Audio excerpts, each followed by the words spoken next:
Level up की episode 7 के साथ हाजिर हूँ। अभी तक जिसने मेरे चैनल को सब्सक्राइब नहीं किया, चैनल को सब्सक्राइब कर दे, वीडियो को लाइक और शेयर कर दे, शुक्रिया।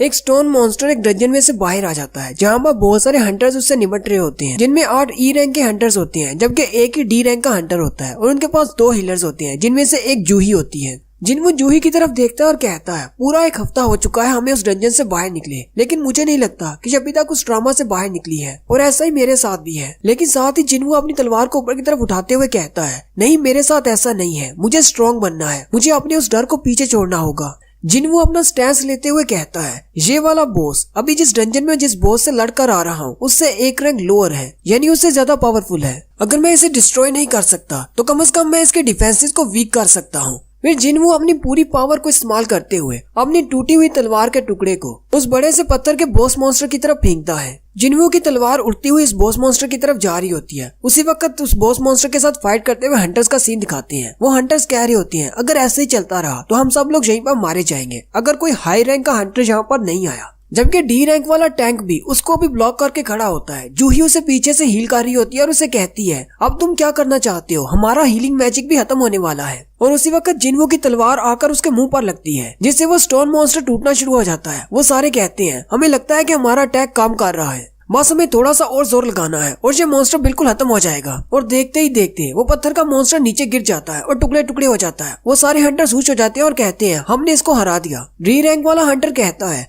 थोड़ी देर पहले तो इस पर हमारा कोई भी अटैक काम नहीं कर रहा था, अभी अचानक इस पर हमारा अटैक काम कैसे कर गए? नहीं, ऐसी बात नहीं है, हमारे अटैक से इसको कुछ भी फर्क नहीं पड़ा। मुझे लगता है अभी इस पर किसी और ने अटैक किया है, जिसकी वजह से ये मॉन्स्टर गिर गया है। उसी वक्त उस मॉन्स्टर के टुकड़ों में उसे उस तलवार का टुकड़ा मिलता है जो कि जिनवू ने उसकी तरफ फेंकी थी। टैंक कहता है, आखिर ये कैसे हो सकता है, एक ऐसा स्टोन मॉन्स्टर जिसे 10 हंटर्स मिलकर भी नहीं हरा सके, अचानक एक छोटी सी तलवार ने उसको हरा दिया, वो भी सिर्फ एक ही हिट में। आखिर इस तलवार को यहाँ पर किसने फेंका होगा? वो क्राउड की तरफ देखता है और सोल्जर से पूछता है, क्या तुमने देखा इस तलवार के टुकड़े को यहाँ पर किसने फेंका? वो सोल्जर टैंक से कहता है, अभी मेरे साथ एक हंटर था, ये टूटी हुई तलवार उसके पास थी, लेकिन जिनवू वहाँ से जा चुका होता है। सोल्जर टैंक से कहता है, अभी थोड़ी देर पहले यहाँ पर एक हंटर था, लेकिन अब वो यहाँ पर नहीं है। टैंक सोचता है, इसकी पावर तो बहुत ज्यादा है, क्या वो एक हाई रैंक का हंटर था जो छुपकर हमें देख रहा था? जबकि जिनवू ये सोच रहा होता है, मैंने तो ये सोचा ही नहीं था कि मेरी सिर्फ एक ही हिट से एक बॉस मॉन्स्टर गिर जाएगा, कहीं ऐसा तो नहीं वो बहुत ज्यादा कमजोर था। और साथ ही जिनवू के स्टैट्स वाली विंडो दिखाते हैं, जिसमें उसका लेवल 18 हो चुका है और उसकी स्ट्रेंथ 48% पर पहुंच चुकी है। नेक्स्ट सीन हॉस्पिटल के रूम का होता है। जिनवू अपने हॉस्पिटल के रूम में वापस चला जाता है और वहाँ पर भी वो वर्कआउट कर रहा होता है, और अब उसके पास मसल्स भी हैं और 6 पैक्स भी हैं। वो चिन अप्स और पुशअप्स कर रहा होता है। एक नर्स जैसे कमरे में दाखिल होती है, जिनवू सामने पुशअप्स कर रहा होता है। वो शर्माते हुए चेहरा दूसरी तरफ कर लेती है और कहती है, मुझे माफ कर देना, मैं ऐसे ही कमरे में आ गई। जिनवू उठकर खड़ा हो जाता है और अपनी शर्ट पहनना शुरू करता है, जबकि वो नर्स चुपके से उसकी तरफ देख रही होती है और कहती है, जब ये पेशेंट यहाँ पर आया था क्या इसकी बॉडी पहले भी ऐसी थी? नर्स जिनवू से कहती है, क्या आज तुम डिस्चार्ज होने वाले हो? जिनवू से कहता है, हाँ, मैं आज ही डिस्चार्ज होने वाला हूँ। वो नर्स शर्माते हुए अपना मोबाइल जिनवू के सामने करती है और उसे कहती है, अगर तुम बुरा ना मनाओ तो क्या मुझे अपना नंबर दे सकते हो? जिनवू भी उसकी बात सुनकर हैरान हो जाता है। वो नर्स उसे कहती है, अगर तुम्हें इससे कोई मसला नहीं तो मुझे अपना नंबर दे दो। जिनवू ये सोच रहा होता है, शायद हॉस्पिटल के कोई टेस्ट रिजल्ट्स होंगे जो इन्होंने मुझे बाद में सेंड करने होंगे, चलो इसे नंबर दे देता हूँ। और फिर जिनवू उसके मोबाइल में उसे अपना नंबर दे देता है। नेक्स्ट सीन जिनवू के घर का होता है, जहाँ पर उसकी बहन कॉलेज जाने के लिए तैयार हो रही होती है। वो जैसे बाहर जाने लगती है, जिनवू भी अपने कमरे से सोता हुआ उठकर बाहर आ जाता है और जिना से कहता है, क्या तुम स्कूल जा रही हो? जिना उसे कहती है, हाँ, मैं स्कूल जा रही हूँ, तो तुम भी उठ गए?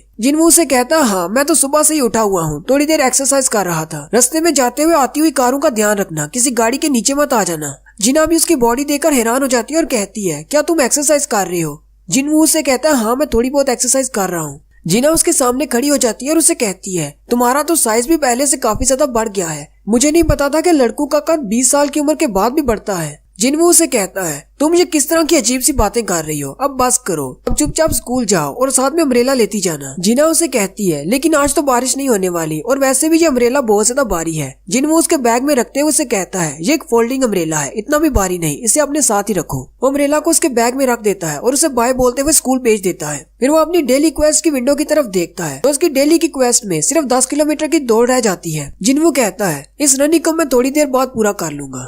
फिर जिनवू अपने मसल्स की तरफ देखता है और कहता है मेरे मसल्स तो बहुत ही जल्दी ग्रो कर रहे हैं, सिर्फ चंद हफ्तों की ट्रेनिंग के बाद ऐसा नहीं हो सकता। इसका मतलब तो यही है कि जितना भी मैं अपने स्टैट्स को बढ़ाता जाता हूँ उस हिसाब से मेरी बॉडी भी चेंज होती है। फिलहाल मैंने अपनी स्ट्रेंथ को 48% पर रखा हुआ है, जिसकी वजह से मेरी बॉडी के मसल्स चेंज हो रहे हैं। मुझे लगता है कि मैंने स्ट्रेंथ स्टैट में बहुत ज्यादा पॉइंट्स को ऐड कर दिया है। अगर मैं इसी तरह पॉइंट्स को ऐड करता रहा तो कहीं ऐसा ना हो कि मैं इस तरह का दिखने लग जाऊं। जिनवू कहता है मुझे अपनी स्ट्रेंथ को बैलेंस करना होगा। मेरे पास अभी भी 12 पॉइंट्स हैं जिन्हें मैं बाकी के स्टैट्स में भी ऐड कर सकता हूँ। मुझे स्ट्रेंथ के साथ साथ बैलेंस और एजिलिटी भी चाहिए, स्पीड भी चाहिए, इसके अलावा हेल्थ और एसेंस भी चाहिए। फिर वो अपने 12 पॉइंट्स में से 2 पॉइंट अपनी स्ट्रेंथ में बढ़ा देता है, जबकि अपनी एजिलिटी में 8 पॉइंट्स ऐड करता है और अपनी सेंस में 2 पॉइंट्स ऐड करता है। उसी वक्त जिनवू के मोबाइल पर कॉल आती है। जिनवू कहता है क्या ये मेरे गिल्ड की तरफ से है, लेकिन असल में वो कॉल उसके लैंडलॉर्ड की तरफ से होती है। वो कॉल को एक्सेप्ट करता है। उसका मकान मालिक उसे कहता है तुम काफी दिनों से मेरी कॉल क्यों नहीं अटेंड कर रहे। जिनवू उसे कहता है मैं डंजन में जख्मी हो गया था, इसलिए 1 हफ्ते तक हॉस्पिटल में था। मकान मालिक उसे कहता है अच्छा ठीक है, मुझे पता है कि तुम अक्सर जख्मी होकर ही आते हो। मुझे ये बताओ कि तुमने इस मंथ का रेंट पे करना है या नहीं, या फिर मैं उसे ड्यू में डाल दूं, तुम नेक्स्ट मंथ दोगे। जिनवू से कहता है नहीं, मैं कुछ करता हूँ, कोशिश करूंगा कि इसी महीने आपको पैसे ट्रांसफर कर दूं। कॉल कट करने के बाद जिनवू कहता है अगर मुझे वाकई में डबल वेकनिंग मिली है तो मैं पहले से बहुत ज्यादा पैसे कमा सकता हूँ। अगर मैं इसी तरह अपनी बॉडी को एक्सरसाइज करता रहा तो बहुत ही जल्दी मैं एक टॉप रैंक हंटर बन जाऊंगा,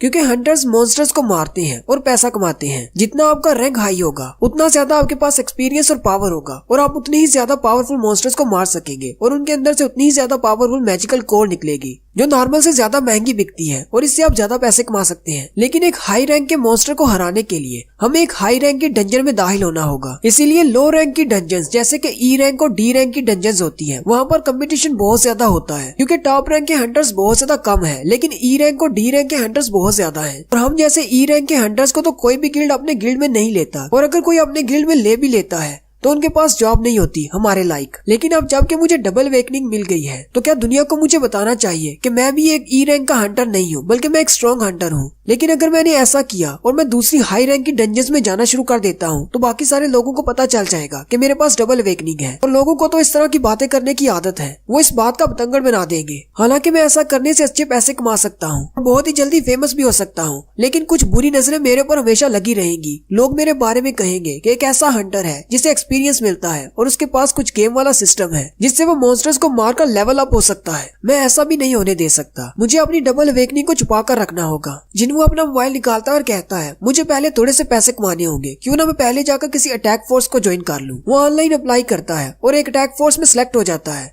अगले दिन वो एक कंस्ट्रक्शन साइट पर चला जाता है। एक अटैक फोर्स में टोटल 10 हंटर्स होते हैं, जिनमें से 5 का डी रैंक होना लाजमी है। जिनवू जैसे ही वहाँ पर पहुँचता है, उस अटैक टीम का लीडर जिसका नाम डॉन सुक होता है वो उसे वेलकम कहता है। जिनवू उसे अपना नाम और अपना रैंक बताता है कि मैं एक ई रैंक का हंटर हूँ। वहीं पर 2 और भी हंटर खड़े होते हैं जो कि उसे देखकर हंसना शुरू कर देते हैं और कहते हैं बॉस हमें इसके बारे में पता है, ये तो बहुत ही फेमस हंटर है। दूसरा उसे कहता है मुझे इसका नाम याद नहीं आ रहा, क्या नाम था इसका। दूसरा उसे कहता है सबसे वीक हंटर, और फिर वह दोनों हंसना शुरू कर देते हैं। बॉस उनसे कहता है बस भी करो, हमारे लिए ज्यादा जरूरी है कि हमारी अटैक फोर्स के नंबर्स पूरे होने चाहिए। बॉस जिनवू से कहता है जैसा कि मैंने तुम्हें फोन पर ही बता दिया था, ये एक सी रैंक की डंजन है और तुम एक ई रैंक के हंटर हो, इसलिए तुम्हें फाइट नहीं करनी, तुम्हें बस हमारा सामान उठाकर जाना है। हमारे पास अपने बंदे कम है, इसलिए तुम्हें ये फॉर्म फिल करना है। मैं इसके बदले तुम्हें 2 लाख युआन दूंगा। जिनवू उन सब की तरफ देखता है और कहता है इनके पास 5 सी रैंक के हंटर्स हैं, जबकि 4 डी रैंक के हंटर्स हैं। साथ ही वो रूल के बारे में बताता है कि एक डंजन में एक अटैक फोर्स ले जाने का एक रूल है कि हमारे पास 10 लोग होने चाहिए, जिनमें से 5 कम से कम सी रैंक के होने चाहिए। उसी वक्त जिनवू के पास एक डी रैंक का हंटर आता है और उससे कहता है मुझे लगता है कि हम दोनों ही यहाँ पर सबसे वीक हैं। वो उसे कहता है मेरा नाम जिनहो है और मेरी उम्र 22 साल है, मैं एक डी रैंक का हंटर हूँ और मैं यहाँ पर डी रैंक्स में से सबसे कमजोर हंटर हूँ। लेकिन जिनहो ने अपनी बॉडी पर बहुत ही महंगे इक्विपमेंट्स पहने होते हैं। जिनवू इसे देखकर हैरान हो जाता है और कहता है क्या ये किसी अमीर शख्स का बच्चा है। जिनवू कॉन्ट्रैक्ट के पेपर पर साइन कर देता है और बॉस से कहता है अब मुझे बताओ मुझे क्या करना है। बॉस उसे कहता है तुम्हें बस हमारा सामान उठाना है, इसमें हमारा खाना और बाकी की चीजें हैं, तुम इसे उठा लो। जिनवू बॉस से कहता है क्या हम लोग अपने साथ हीलर नहीं लेकर जाएंगे। बॉस से कहता है नहीं, ये मेरी पर्सनल अटैक फोर्स है, इसलिए कोई भी हीलर हमारे साथ चलने को तैयार नहीं। वैसे भी हम लोग हमेशा ऐसे ही जाते हैं, अपने साथ हीलर नहीं लेकर जाते। जिनवू उस कॉन्ट्रैक्ट को फिर से देखता है तो इसमें एक लाइन लिखी होती है कि अगर इस डंजन के अंदर मेरे साथ कुछ भी होता है तो मैं इसकी जिम्मेदारी अपने बॉस पर नहीं डालूंगा। जिनवू कहता है इनके पास तो कोई हीलर भी नहीं, इसलिए इस लाइन को मानना थोड़ा सा मुश्किल है। बाकी के हंटर्स बॉस से कहते हैं बॉस चलो जल्दी से अंदर चलते हैं, वैसे भी हम सारे मॉन्स्टर्स को मार देने वाले वाले हैं, इसलिए इन बच्चों को समझाने की जरूरत नहीं। जिन्हो जिन्वू से कहता है परेशान होने की जरूरत नहीं, मैं भी तुम्हारे साथ हूँ, अगर कुछ होता है तो मैं तुम्हें प्रोटेक्ट करूंगा। जिन्वू उसकी तरफ देखकर हंसना शुरू कर देता है। फिर जिन्वू उनके बैग्स उठा लेता है। फिर वो सारे लोग डंजन में जाने के लिए रेडी हो जाते हैं। बॉस उनको बताते हैं कि यहाँ पर कंस्ट्रक्शन का काम रोक दिया गया है, इसलिए यहाँ पर हमारे अलावा कोई भी नहीं है। जिन्हो जिन्वू से कहता है यहाँ पर जो बॉस था, जो काम करवा रहा था, उसने 9 करोड़ वॉन लिए और यहाँ से चला गया, ओवरसीज चला गया है। यहाँ पर काम करने वाले वर्कर्स और सारे फंडर्स जो कि इस बिल्डिंग को फंड कर रहे थे, वो सारे बहुत ज्यादा मुश्किल में पड़ चुके हैं। जिन्वू उससे कहता है लेकिन तुम ये सारी बातें मुझे क्यों बता रहे हो? जिन्वू फिर से जिन्वू से कहता है ये दोनों बैग्स तो बहुत ज्यादा भारी होंगे, क्या तुम्हें मदद चाहिए? जिन्वू से कहता है कोई बात नहीं, मैं उन्हें उठा लूंगा। जिन्हो जिन्वू से कहता है क्या तुम हमेशा इसी तरह चुप रहते हो? जिन्वू से कहता है नहीं, ऐसी बात नहीं है, तुम ही बस कुछ ज्यादा बोल रहे हो। जिन्हो हंसते हुए से कहता है क्या मैंने तुम्हें परेशान कर दिया? असल में लोग मुझे ज्यादा सीरियसली नहीं लेते, हंटर बनना मेरी एक हॉबी है। जिन्वू उसकी सारी बातें सुनकर बहुत ज्यादा पक रहा होता है। वो लोग डंजन के गेट के सामने पहुंच जाते हैं। बॉस उनसे कहते हैं हम लोग पहुंच गए। वो सारे कहते हैं इस डंजन का गेट तो नॉर्मल से बहुत ज्यादा बड़ा है। बॉस का साथी उसे कहता है क्या तुम्हें पक्का पता है कि ये एक सी रैंक की डंजन है? बॉस उसे कहता है हाँ मुझे पक्का पता है, गिल्ड वालों ने कंफर्म करके बताया है कि ये एक सी रैंक की डंजन है। मैंने बहुत सारे लोगों को यहाँ पर आते और जाते देखा है। जिन्हो डंजन के गेट को देखकर घबरा जाता है। जिन्वू से कहता है क्या तुम डंजन में पहली बार आए हो? जिन्वू से कहता है डंजन के गेट के साइज का बड़ा होना मैटर नहीं करता, गिल्ड वाले उसके अंदर से निकलने वाली एनर्जी पर डिसाइड करते हैं कि इस डंजन को कौन सा रैंक देना है। बी रैंक या उससे ऊपर की रैंक की डंजन्स को सिर्फ बड़े हंटर गिल्ड्स वाले ही सॉल्व करते हैं। लेकिन तुम्हें सही बात बताऊं तो मेरा भी ये पहली बार है, मैं अभी सी रैंक की डंजन में पहली बार जा रहा हूँ। बॉस उनसे कहते हैं चलो ठीक है, मैं अंदर जा रहा हूँ, तुम लोग भी मेरे पीछे आ जाओ। फिर वो सारे बॉस के पीछे उस डंजन के अंदर चले जाते हैं और यहीं पर हमारी एपिसोड 7 का एंड होता है।